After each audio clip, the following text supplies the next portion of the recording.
मनीषाच्या सासूबाई म्हणाल्या, आता या वयात इतकी कामं कराल तर तब्येत तर बिघडणारच ना. साठे काकू मनीषाकडे तिरकस पाहत बोलल्या.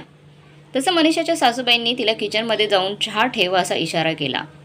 साठे काकू अशा का बोलल्या हे मनीषाला कळलंच नाही, पण तिने जास्त न विचार करता साठे काकू आणि सासूबाईंसाठी चहा ठेवला. हॉलमध्ये सासूबाई आणि साठे काकूंच्या गोष्टी सुरू होत्या. मनीषाला आपल्या गोष्टी ऐकू जाणार नाही याची पुरेपूर काळजी तिची सासूबाई घेत होत्या. साठे काकू वृंदाताईंना म्हणाल्या, हे बघा सुधीरची आई, आता तुम्ही सुद्धा जरा कडक वागत जा सुनेशी. किती दिवस स्वतः घरातील कामं करणार आहात आता, आणि तिला किती दिवस असंच लाडवून ठेवणार आहात तुम्ही. मी तरी काय करणार, शेवटी राहायचं तर सुनेच्याच हाताखाली आहे ना आपल्याला, मग तिच्याशी वाकडं राहून कसं चालेल.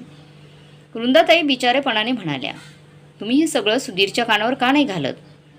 साठे काकू म्हणाल्या, कशाला उगीच, माझ्यामुळे या नवरा बायकोमध्ये वाद नकोत व्हायला म्हणून नाही सांगत मी. वृंदाताई म्हणाल्या, कठीणच आहे बाई तुमचं. साठे काकू हळहळत म्हणाल्या, ते जाऊ द्या, मला सांगा तुम्ही आज सकाळी सकाळीच घरी कशा आमच्या. अहो ते तर सांगायचं राहूनच गेलं, माझ्या नातवाचा वाढदिवस आहे आज. संध्याकाळी आपल्या घरी कार्यक्रम आहे वाढदिवसाचा, तर तुम्ही नक्की यायचं हां. साठे काकू म्हणाल्या. इतक्यात मनीषासुद्धा हातात चहाचा ट्रे घेऊन तिथे आली. मला तर आज या गुडघेदुखीचा त्रास खूपच होत आहे, खूप त्रास होत आहे, नाहीतर मी नक्कीच आले असते वाढदिवसाला. वृंदाताईंनी दिलगिरी व्यक्त केली. हरकत नाही, सुमेधाला किंवा मनीषाला पाठवून दिलं तरी चालेल वाढदिवसाला. सुमेधा आज तिच्या काकूकडे गेली आहे, करुणा काकूंची मुलगी. कालच आली आहे नाशिकहून, म्हणत तिला भेटायला गेली तिथे. वृंदाताई म्हणाल्या, हरकत नाही, मनीषालाच पाठवून द्याल का थोडा वेळ, तसे ती घरीच असते ना. साठे काकू मनीषाकडे बघत म्हणाल्या, काय गं संध्याकाळी येशील ना वाढदिवसाच्या कार्यक्रमाला. मनीषाने सासूबाईंकडे पाहिलं. सासूबाईंनी नाईलाजानेच होकार दिला आणि साठे काकू निघून गेल्या घरातून. मनीषाच्या लग्नाला 6 महिने झालेत. तिच्या घरात सासूबाई, सुधीर म्हणजे तिचा नवरा, वर्षभरापूर्वी घटस्फोट होऊन माघारी आलेली नणंद सुमेधा, आणि ती असे 4च जण असे घरात होते. नवीनच लग्न झालेले असल्याने इतक्यात तरी मनीषा बाहेरच्या कार्यक्रमांना जास्त जात नव्हती. सोसायटीमधील सगळ्याच कार्यक्रमात सासूबाईच जात असायच्या. पण आज सासूबाईंना बरं नव्हतं आणि शेजारच्या साठे काकूंकडं त्यांच्या नातवाचा वाढदिवस होता. साठे काकू आणि मनीषाच्या घरच्यांचा चांगलाच घरोबा असल्याने त्यांच्या घरी कार्यक्रमाला जाणं आवश्यकच होतं. शेवटी हो नाही करत सासूबाईंनी मनीषाला तिकडे पाठवायचं ठरवलं. मनीषासुद्धा घरातील सगळीच कामे आटपून तयार झाली जायला वाढदिवसाला. सासूबाईंना सुद्धा काय हवं काय नको ते विचारलं. सासूबाईंनी तिला अनेक सूचना दिल्या. त्यातील सगळ्यात महत्त्वाची सूचना म्हणजे कुणाशी जास्त बोलायचं नाही तिथे गेल्यावर, कार्यक्रम आटोपला की सरळ घरी यायचं, वगैरे वगैरे. मनीषा जरा अवघडून गेली होती. साठे काकू अगदी शेजारीच राहायच्या त्यांच्या, पण आजवर मनीषा आणि त्यांचं बोलणं अगदी जुजबीज झालं होतं. मनीषा दिवसभर कामात असायची. सासूबाई तिला एका मागोमाग एक कामं सांगायची आणि मनीषा सगळी कामं करत बसायची.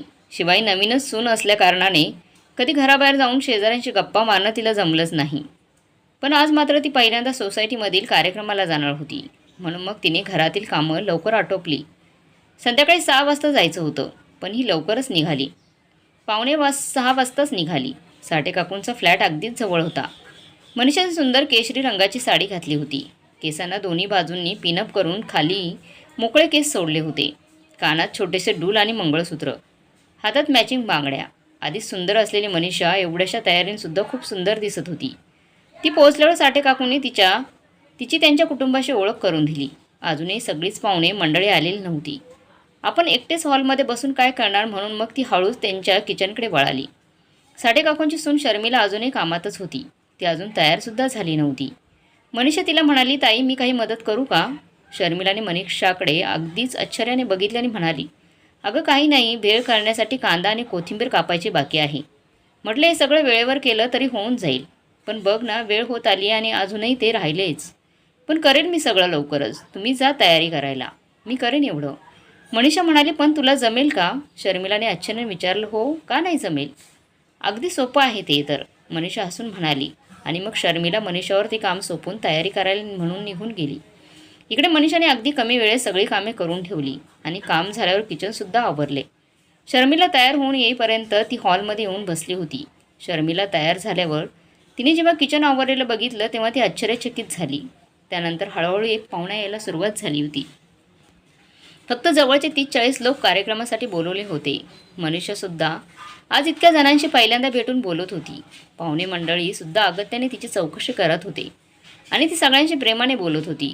बर्थडे केक कापला आणि सगळ्यांना चहा नाश्ता सर्व करण्यात मनीषाने शर्मिलाला मदत केली. त्यानंतर शर्मिलाला सगळ्यांसोबत फोटो काढता यावा म्हणून तिने सगळ्यांसाठी चहा करण्याची जबाबदारी स्वतःवर घेतली आणि शर्मिलाला निश्चिंत होऊन फोटो काढण्यास सांगितले. मनीषाने खूपच चांगला चहा केला होता. सगळ्यांनी तिच्या हातचं चहा खूपच आवडला. साठे काकूलासुद्धा मनीषाला पाहून आश्चर्य वाटत होते.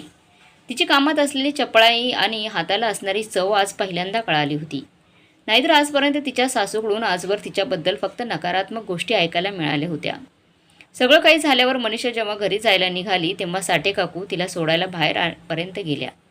दरवाजाच्या बाहेर आल्यावर त्या तिला एका बाजूला घेऊन गेल्या आणि म्हणाल्या, मनीषा तू खूप समजदार वाटली आहेस म्हणून तुला हे सांगत आहे. तुझी सासू स्वभावाने खूप चांगली आहे गं, पण या वयातसुद्धा तिला घरातली कामे करावी लागत आहे. आता ते घर तुझं आहे आणि जबाबदारीसुद्धा तुझीच आहे. त्या घराला सांभाळून घ्यायची. आता जरा माहेरच्या लोकांमधून लक्ष काढून स्वतःच्या संसारात लक्ष घाल. घरात वाद होऊ नयेत म्हणून तुझी सासू स्वतःहून घरातील सगळे कामे करते, पण हे तिचं वय नाही ना काम करायचं.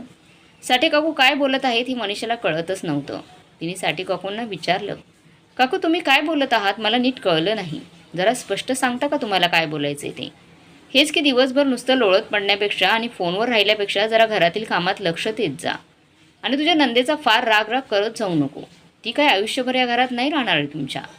आज ना उद्या तिचंही लग्न होईल आणि ती पण जाईलच तिच्या घरी निघून. आपणच जरा सांभाळून घ्यावं, साठे काकू म्हणाल्या. आता मात्र मनीषाला धक्काच बसला होता.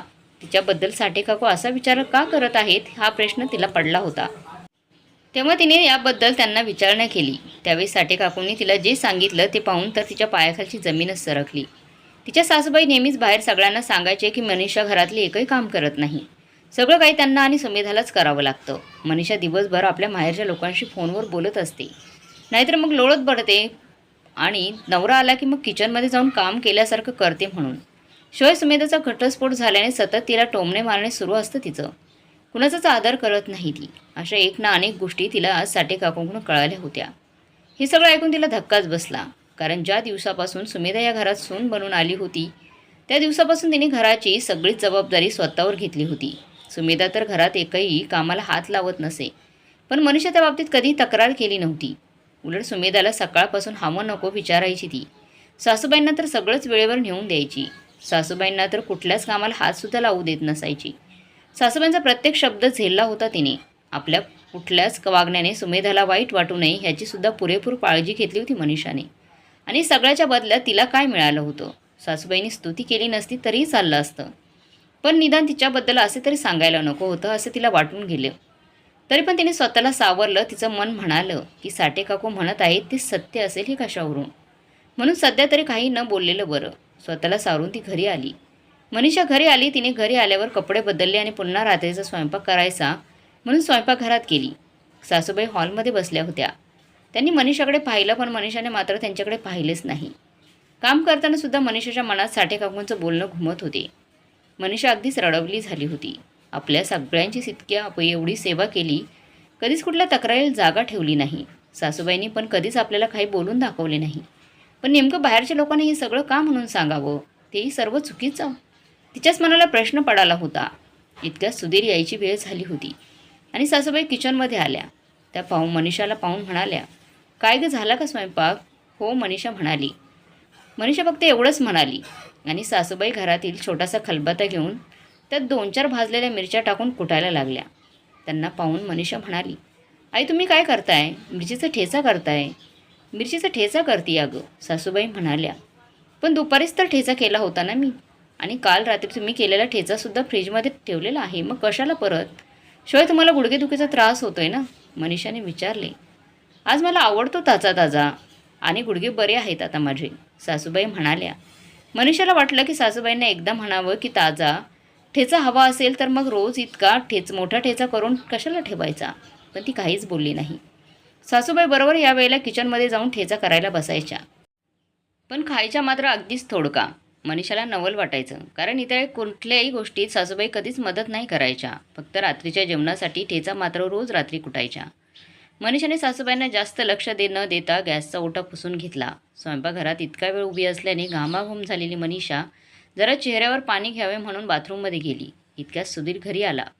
सासूबाईचा ठेचा कुटणे अजून सुरूच होतं. आज बहुतेक मिरच्यांचा जीव घेणार, मनीषाने मनातल्या मनात म्हटलं. सुधीरने आईला पाहिलं आणि तो लगेच आईजवळ जाऊन म्हणाला, आई अगं तुला बरं वाटत नाही ना? मग कशाला पुन्हा काम करत आहेस तू? तुला आरामाची गरज आहे. तू काळजी करू नकोस. की बोलतो मी मनीषासोबत. ही काय वागायची पद्धत झाली का? या वयातसुद्धा तुला सगळीच कामे करावी लागतात म्हणजे काय?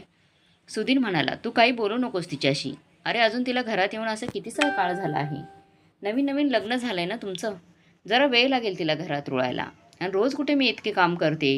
रोज सुमेधा असतेच की माझ्या मदतीला. फक्त आज ती काकूकडे गेली आहे म्हणून थोडं जास्त झालं. बाकी काही नाही, सासूबाई म्हणाल्या. हे सगळं बोलणं नुकतीच रूमच्या बाहेर निघत असलेल्या मनीषाला ऐकू गेलं. ती क्षणभर तिथेच थांबली. सासूबाई सुधीरला खोटं का सांगत आहेत हे तिला कळच नव्हतं. साठे काकूंच्या बोलण्याचा अर्थ आता तिला हळूहळू उमजत होता. तिथेच थांबून सासूबाई आणि सुधीर मधला संवाद ऐकू लागली. सुधीर पुढे म्हणाला, नाही आई, तू किती दिवस अशी तिला काही बोलणार नाही आहेस? तिला तिची जबाबदारी कळत नसेल तर आपल्याला तिला समजावून सांगावंच लागेल ना. तू स्वतःही काही बोलत नाहीस आणि मलाही शब्द देऊन गप्प करतेस. पण फार दिवस मी काही गप्प राहणार नाही आई. अरे तू उगीच काळजी करत आहेस. मनीषा चांगली मुलगी आहे. फक्त अजूनही ती तिच्या माहेरच्या लोकांमध्ये गुंतली आहे इतकंच. हे घर आपलंसं करायला थोडा वेळ लागेल तिला. नाहीतर मी स्वतः सांगेल तिला समजावून. तू काही बोलू नकोस तिला. तू तिला आत्ता जर जाऊन विचारला तर तिला वाटेल की मी आणि सुमेधा तुम्हा दोघांमध्ये भांडणं लावत आहे. मग ती आमचा रागराग करू लागेल. तुला तर माहीत आहे ना, सुमेधाचा संसार आधीच मोडलेला आहे. आणि मनीषाने तिला काही वाईट साईड बोललं तर मला वाईट वाटेल आणि तिलाही वाईट वाटेल. सासूबाई साळसूतपणे म्हणाल्या, अशी कशी ती काही बोलेल माझ्या बहिणीला? एरवी तू म्हणतेस म्हणून मी तिला काही म्हटलं नाही. पण तिने सुमेधाबद्दल काही बोललेलं मी सहन करणार नाही आई. आत्ताच सांगून ठेवतोय तुला, सुधीर म्हणाला आणि त्याच्या रूममध्ये जायला लागला. तो रूममध्ये येत आहे हे लक्षात येताच मनीषाने काहीही ऐकलं नाही आहे असे दाखवत रूममधून बाहेर यायला लागली. तिने सुधीरकडे पाहिलं तर तो सुद्धा तिच्याकडे जरा रागाने पाहत होता. तो फ्रेश व्हायला गेला आणि इकडे मनीषाला रडू कोसळले. अनेक दिवसांपासून तिच्या आणि सुधीरमध्ये सुसंवाद होत नव्हता. सुरुवातीला मनमोकळेपणाने वागणारा सुधीर तो आजकाल तिच्याशी जरा तोडून वागत होता. त्याने काही बोलून दाखवले नव्हते म्हणून मनीषाला वाटले की कामाचा ताण असल्याने तो असा वागत असेल. पण आज तिला सगळ्या गोष्टींचा अर्थ कळत होता. बरोबर सुधीर घरी यायच्या वेळेला त्या किचनमध्ये येऊन ठेचा का बनवायच्या ते सुद्धा तिला कळलं. आपण किचनमध्ये काम करतोय हे सुधीरला कळावं म्हणूनच बरोबर यायच्या वेळेला त्या किचनमध्ये यायच्या. सासूबाईंनी जाणीवपूर्वक सुधीरच्या आणि शेजाऱ्यांच्या मनात मनीषाबद्दल गैरसमज पसरवला होता. पण घरातील सगळं काही इतकं चांगलं सुरू असताना सासूबाई अशा का वागत असतील हे तिला कळत नव्हतं.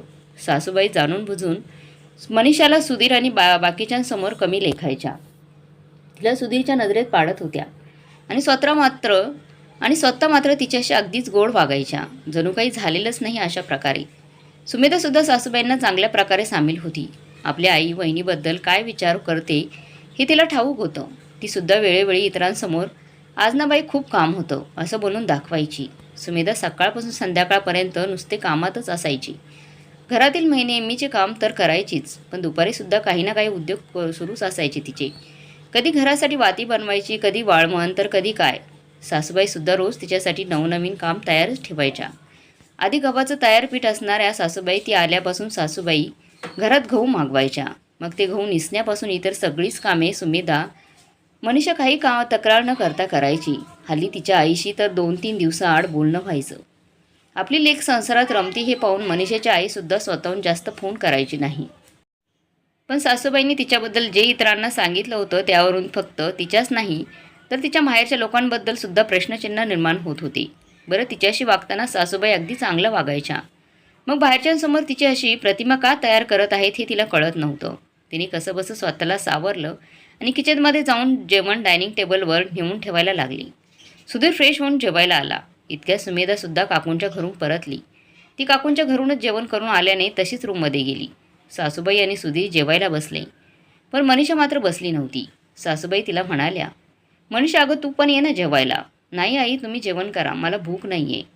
मनीषा म्हणाली, अगं थोडं तरी जेव, आमच्यासोबत बस जरा. सासूबाई म्हणाल्या, त्यावर सुधीर म्हणाला, राहू दे आई, तिला नसेल भूक तर कशाला उगाच आग्रह करतेस तिला, तू जेव. त्यावर आई काहीच बोलली नाही. सगळ्यांची जेवणं झाली आणि मनीषाने सगळे आवराआवर करायला सुरुवात केली. तिच्या मागोमाग सासूबाईसुद्धा किचनमध्ये आल्या. मनीषाला काही सूचना देऊ लागल्या. सुधीर तिथेच हॉलमध्ये मोबाईल बघत बसला. मनीषाला सासूबाईंचे वागणे आता चांगलेच कळू लागले होते. मनीषाला तर एक क्षणी असे वाटले की सासूबाईंच्या समोर जाऊन त्यांना चांगला जाब विचारावा आणि सुधीर समोर सगळा सोक्षमोक्ष लावावा. पण तिलासुद्धा हे चांगलेच माहीत होते की सुधीर काहीही झालं तरी आईचीच बाजू घेणार म्हणून. सुधीर मनीषाच्या बोलण्यावर विश्वास ठेवणार नाही. त्यांना मनीषापेक्षा जास्त विश्वास आईवर असेल हे तर स्पष्ट होतं. शिवाय मनीषाने हे सगळेच अगदीच विचार करून निस्तारायचं ठरवलं मग, जेणेकरून सासूबाई आणि नंदनबाईंना त्यांची चूकसुद्धा कळेल आणि सुधीरलासुद्धा काही समजावून सांगायची गरज पडणार नाही. त्या दिवशी मनीषाला रात्रभर झोप आली नाही. रात्रभर ती कूस बदलत राहिली. तिची काहीही चूक नसताना तिला तिच्या नवऱ्याचा रोष, राग सहन करावा लागत होता. तिने सगळ्या गोष्टींचा सारासार विचार केला आणि मनातल्या मनात एक निर्धार केला. आज ती उपाशीच असल्याने तिला झोप देखील येत नव्हती. तिने विचार केला की जे काही घडून गेले किंवा घडत आहे यात आपली काहीही चूक नाही. मग आपण कशाला उपाशी राहून स्वतःला त्रास द्यायचा. ती तशीच उठली आणि स्वयंपाकघरात गेली आणि फ्रीजमधून जेवण काढून गरम करून पोटभर जेवली. आता तिला स्वतःची पुरेपूर काळजी घ्यायची होती, कारण उद्या आणखी एक लढाईची सुरुवात करायची होती. तिला स्वतःला सिद्ध करून सासूबाईंना त्यांची चूक लक्षात आणून द्यायची होती. ते सुद्धा कोणतेही भांडण किंवा आरडाओरडा न करता युक्तीने. कसलाचा विचार करून ती स्वतःशीच हसली आणि झोपी गेली. रोज सुधीरच्या आधी लवकर उठणारी मनीषा आज सुधीर ऑफिसला जायला तयार झाला तरी झोपेतून उठली नव्हती. तो ऑफिसमध्ये जायला निघणार इतक्यात ती उठली आणि आरामात मोबाईल बघत लोळत बसली. सुधीरने तिच्याकडे बघितलं, पण आधीच तो तिच्यावर नाराज असल्याने तो तिला काहीच बोलला नाही. तो बाहेर येऊन बघतो तर आज किचनमध्ये काहीच हालचाल नव्हती. काही कुणी नाश्ता जेवण वगैरे केलेलं नव्हतं. तेव्हा रोज त्याचा डबासुद्धा तयार व्हायचा, पण आज मात्र साधा नाश्तासुद्धा तयार झालेला नव्हता. त्याला वाटले आज आईला बरं नसेल म्हणून स्वयंपाक केला नसेल. आज ऑफिसमधील कॅन्टीनमध्ये जेवण करू असा विचार करून तो ऑफिसला जायला निघाला. इतक्यात त्याची आई तिथे आली आणि त्याला म्हणाली, सुधीर आज नाश्ता न करताच ऑफिसला जाणार काहीच का? आई आज नाश्ता तयार झालेला नव्हता म्हणून म्हटलं आज ऑफिसच्या कॅन्टीनमध्ये नाश्ता करेल म्हणून. सुधीर म्हणाला. तेव्हा त्याच्या आईच्या लक्षात आलं की आज बराच उशीर झाला आहे तरीसुद्धा मनीषा उठलेली नाही आहे. तेव्हा त्या सुधीरला म्हणाल्या, अरे आज मला झोपेतून उठायला उशीर झाला ना, म्हणून नाश्ता बनवताच आला नाही आज. ठीक आहे आई, मी करेल ऑफिसला जाऊन नाश्ता. सुधीर म्हणाला. ठीक आहे आई म्हणाली आणि सुधीर ऑफिसला निघून गेला. पण आई मात्र विचारात पडली, कारण याआधी मात्र कधीच मनीषाला उठायला उशीर झालेला नव्हता. पण आता नाही तर थोड्या वेळाने येऊन कामे उरकून घेईल म्हणून वृंदाताई मनीषाला काहीच बोलल्या नाहीत. पण बराच वेळ झाला तरी मनीषा खोलीबाहेर आलीच नाही.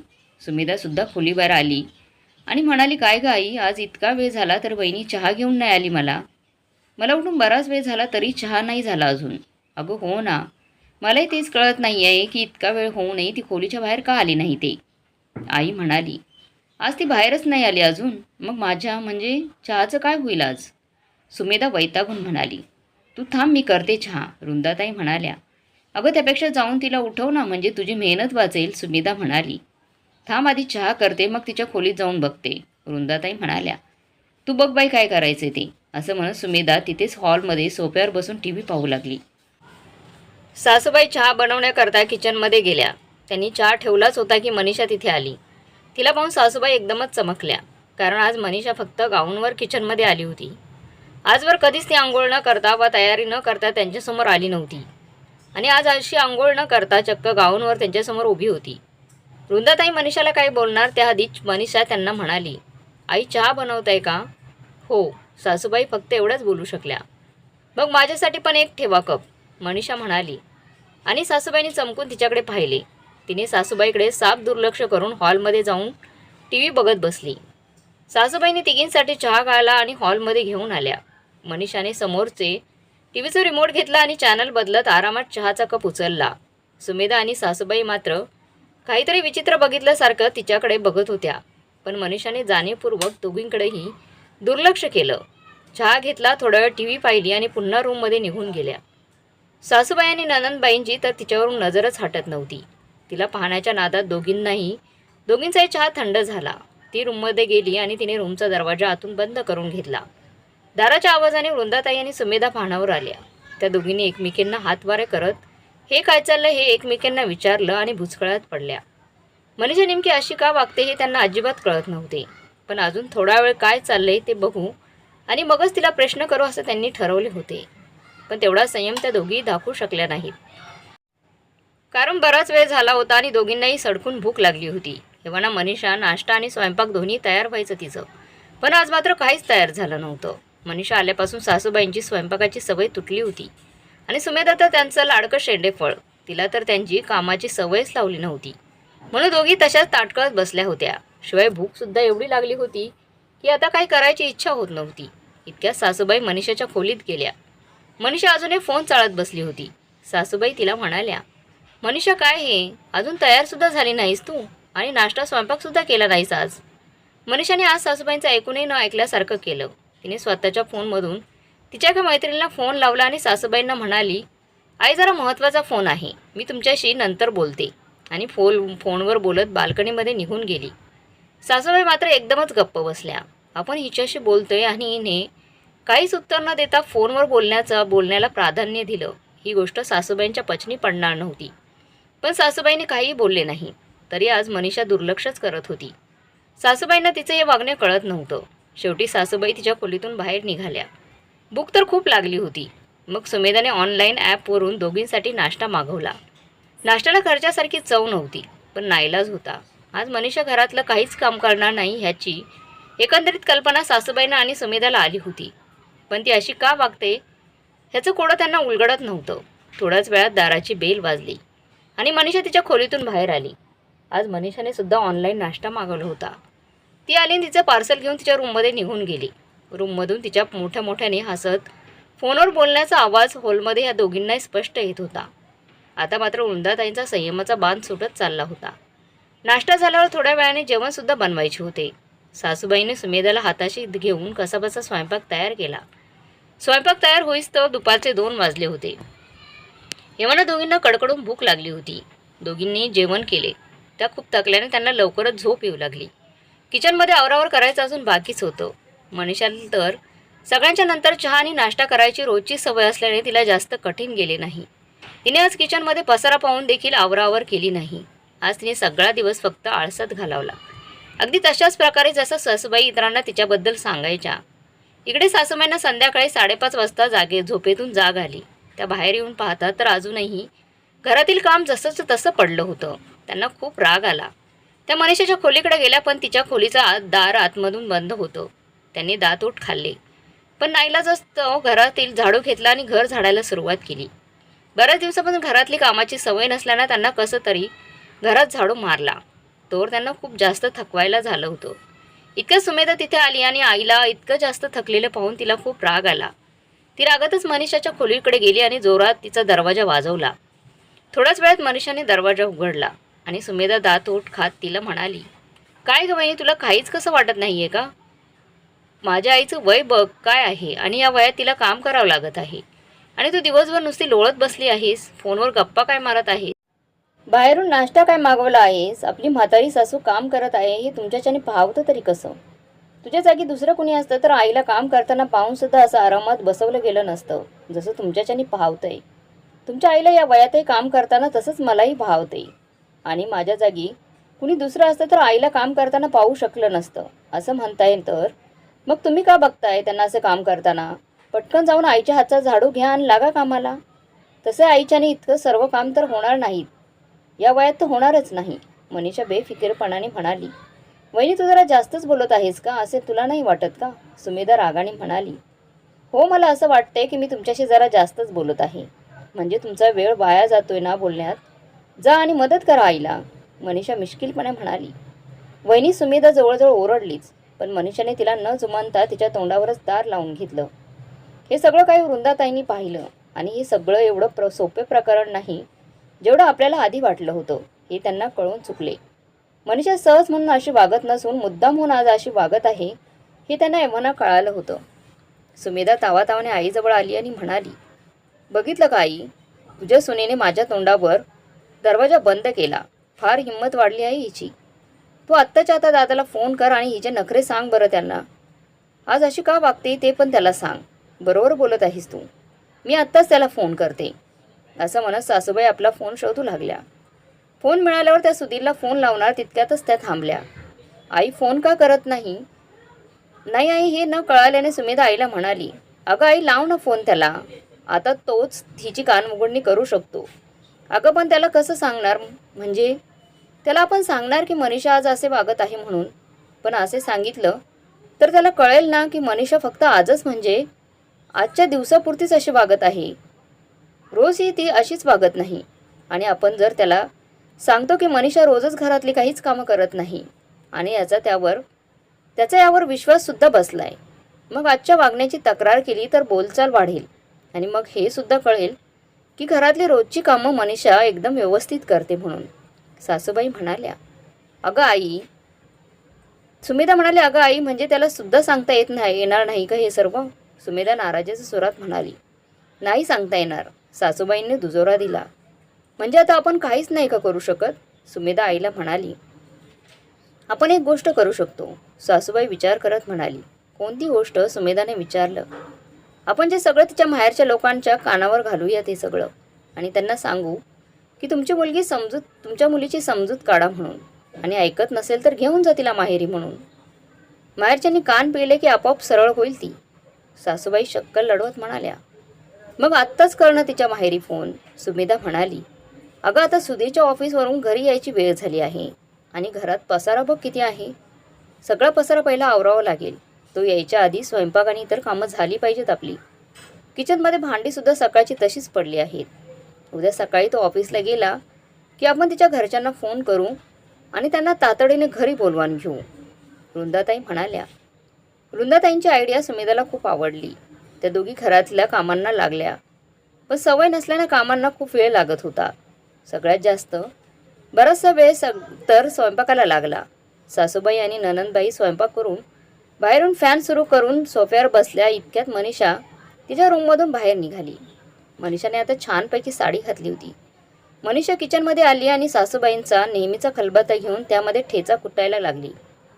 सुधीर घरी आला आणि मनीषाने आणखीनच जोरात मिरच्या कुटायला सुरुवात केली, जेणेकरून सुधीरचं पूर्ण लक्ष तिच्याकडे जावं म्हणून. सुधीरने तिच्याकडे पाहिलं. ती सुधीरकडे बघून हलकीच हसली. सुधीरने सुद्धा आज तिला बघून स्माईल दिली. हे सगळं आई आणि सुमेधा पाहतच होत्या. मनीषाची चलाखी यवना त्यांना कळू लागली होती.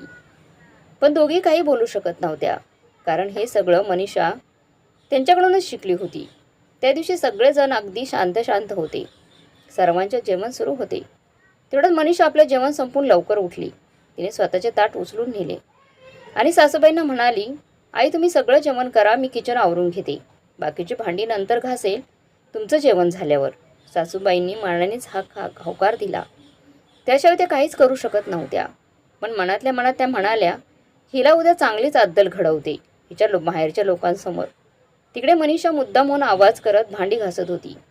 सुधीरसुद्धा आज रागात दिसत नव्हता. तो दिवस सासूबाई आणि सुमेधाला जरा जास्तच कठीण गेला. दुसऱ्या दिवशी सकाळी मनीषा लवकर उठली, आंघोळ करून छान तयार झाली आणि सुधीरला म्हणाली, अहो आज नाश्त्याला काय करू? आज तिने पहिल्यांदा सुधीरला असे विचारलं होतं. हे ऐकून सुधीरला सुद्धा खूप आनंद झाला. तो म्हणाला, सुधीर म्हणाल तुला जे आवडेल ना ते बनव, मला काहीही चालेल. आणि मनीषा किचनमध्ये गेली आणि सुधीरसाठी ढोकळा बनवला. आज मनीषा किचनमध्ये नाश्ता बनवते हे पाहून सासूबाईंना खरंच खूप आनंद झाला. त्यांना वाटलं की बरं झालं आज ही स्वतःहून कामाला लागली. त्यांनी सुद्धा सुटकेचा निश्वास टाकला. पण नेहमीप्रमाणे आज मनीषा सुमेधाच्या खोलीत तिला चहा किंवा नाश्ता द्यायला गेली नव्हती.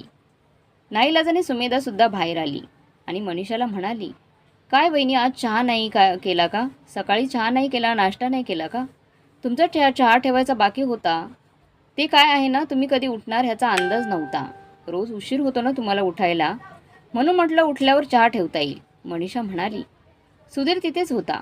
विषय बदलण्यासाठी सासूबाई म्हणाली, नाहीतर अरे सुधीर नाश्ता कर ना, गरम गरम आहे तर थंड होऊन जाईल. हो करा ना, मी खूप आवडीने तुमच्यासाठी ढोकळा बनवलाय, मनीषा मुद्दामहून म्हणाली. अगं हो करतोच आहे, सुधीर म्हणाला. खरंच छान झालाय नाश्ता. आता मात्र सासूबाई कोंडीत पकडल्या गेल्या होत्या. मनीषाचा मुद्दाम म्हणून आपण केलेली कामे सुधीर समोर बोलून दाखवत होती. सुधीरसुद्धा आनंदात होता, कारण त्याला वाटलं की आईच्या समजावून सांगण्यामुळे मनीषामध्ये हा सगळा बदल झाला आहे. सुधीर टिफिन घेऊन ऑफिसला निघून गेला आणि किचनमधील पसारा तसाच मागे टाकून मनीषासुद्धा आपल्या खोलीत निघून गेली. सासूबाईंना पुन्हा राग आला. त्यांनी आपला फोन घेतला आणि मनीषाच्या वडिलांना फोन लावला आणि म्हणाल्या, मनीषाचे बाबा, तुम्ही तातडीने आज आमच्या घरी या. मला तुमच्याशी महत्त्वाचं बोलायचं आहे. आणि येताना मनीषाच्या आईला पण सोबत घेऊन या. काय झालं ताई, आमचं काही चुकलं का? मनीषाचं काही चुकलं का? वडील काळजीने म्हणाले, तुमचं कुठे काय चुकणार, आमचंच चुकलंय. म्हणूनच तुमच्या मुलीला डोक्यावर बसून घेतलं होतं आम्ही. सासूबाई म्हणाल्या, अहो काय झालं ते सांगता का ताई? मला काळजी वाटत आहे हो. मनीषाचे वडील केवलवाणी सुरात म्हणाले, तुम्ही तातडीने निघून या, मग सांगतेच तुम्हाला तुमच्या मुलीचे प्रताप. एवढे सांगून सासूबाईंनी फोन कट केला. सुमिदा आणि सासूबाई मनातल्या मनात खूप खुश झाल्या होत्या. तिच्या आता आई बाबा आल्यावर चांगलीच अद्दल घडवतो असं म्हणत त्यांच्या येण्याच्या वाट त्या पाहू लागल्या. ठरल्याप्रमाणे मनीषाचे आई वडील अगदीच घाईघाईत मनीषाच्या सासरी यायला निघाले देखील, पण त्यांना खूपच काळजी वाटत होती. म्हणून त्यांनी मनीषाला फोन केला, पण मनीषाचा फोन त्यावेळी व्यस्त असल्याने तिचा फोन काही लागला नाही आणि मनीषालासुद्धा आईबाबांचा फोन आलेला कळला नाही. मग काळजीने मनीषाच्या वडिलांनी सुधीरला फोन केला. तेव्हा सुधीरने त्यांचा फोन उचलला. मनीषाचे वडील सुधीरला म्हणाले, जावई बापू, आमच्या मनीषाच्याकडून काही चूक झालेली आहे का? काय झाले बाबा, तुम्ही असे अचानक का विचारताय मला? सगळं काही ठीक आहे ना? सुधीर देखील आश्चर्याने म्हणाला, थोड्या वेळापूर्वी तुमच्या आईचा फोन आला होता आणि म्हणाले की तातडीने घरी या, मनीषाबद्दल बोलायचं आहे म्हणून. मनीषाचे वडील म्हणाले, सुधीर, मला सकाळी तरी सगळं काही ठीक होतं. आईने मला काहीच सांगितलं नाही याबद्दल. पण तुम्ही काळजी करू नका, मी बोलतो आईशी. तुम्ही आले नाहीत तरी चालेल, सुधीर त्यांना म्हणाला. आता आम्ही निघालो देखील, अर्ध्या रस्त्यापर्यंत पोहोचलोय. आता तासाभरात घरीसुद्धा पोहोचू आम्ही. आणि विहीनबाईंनी बोलवलंय म्हटल्यावर काहीतरी महत्त्वाचं असेल म्हणूनच बोलवलं असेल ना. मला पण खूप काळजी वाटत होती म्हणून तुम्हाला फोन लावला, मनीषाचे बाबा म्हणाले. बाबा, तुम्ही अजिबात काळजी करू नका, तुम्ही घरी पोहोचा, तोवर मी सुद्धा घरी येतो, सुधीर म्हणाला. सुधीर मध्यंतरी मनीषावर नाराज असला तरी तो तिच्या आईवडिलांचा खूप आदर करायचा. त्यामुळे त्यांना असे काळजीत पाहून त्यालासुद्धा काळजी वाटली आणि म्हणूनच ऑफिसमध्ये अर्धी सुट्टी टाकून तो घरी यायला निघाला देखील. सुधीरशी बोलून झाल्यावर मनीषाच्या वडिलांनी पुन्हा एकदा मनीषाला फोन लावला. आता मात्र तिचा फोन लागला होता.